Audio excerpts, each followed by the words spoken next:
What's up, everybody, and welcome back to 23rd. Today we are back on the Jetta and we've got our new transmission. So Dad's already started removing some simple stuff like the axles, and hopefully we can get this thing put on today. So let's get to work.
Hey, check that out, guys. We got everything installed. Dad went ahead and put the axles on, and I guess we're ready to crank it up, right?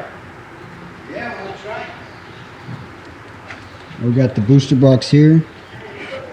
The battery is flat, so we're just gonna see if it'll crank it. All right, it's over there.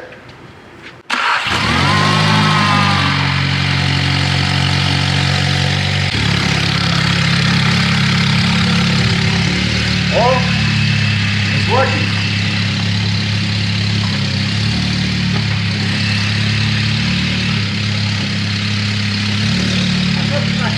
Check. Слабо закрутив там? Вот. Да. Well, there you have it. They got the motor and transmission back in. You guys seen it start right up. Nate and Dad just knocked it out of the park on this one. I didn't even have time to turn around. I was over there fooling around with M3 and boom, this thing's done. So now it is basically at the state that it would be if we would have got it and there was no transmission problem. So now it's just basically put the cooling radiators back on it, put the rebar back on it, get the headlights on it, get a bumper painted, slap that on. Wait, we got more than just a bumper painted, Yeah, right? a fender in the door. But it's just a Oh little bit of yeah. body work on the Oh, car. very minor cosmetic. I think we'll probably replace this Yeah, we fender. got a Yeah? fender on the way. Yeah, so not a big deal, but yeah, that was super smooth. I mean, it was for me anyways. I didn't have to do anything. But yeah, super nice, super happy that they got this done today. Stay tuned for the next video. This car will be completely done. We're only gonna do what, maybe Yeah, three? just a few episodes on it. Yeah, so next video, I'm thinking it'll be painting it and assembling it, right? Not to make it too long. Yeah. But yeah, that's gonna be it for this video, guys. Hope you enjoyed it. If you did, hit that like button. And if you haven't already, hit that subscribe button. It really helps us out, keeps us motivated. And also check us out on Instagram at 23rd_garage. And I will see you guys in the next video. Peace out.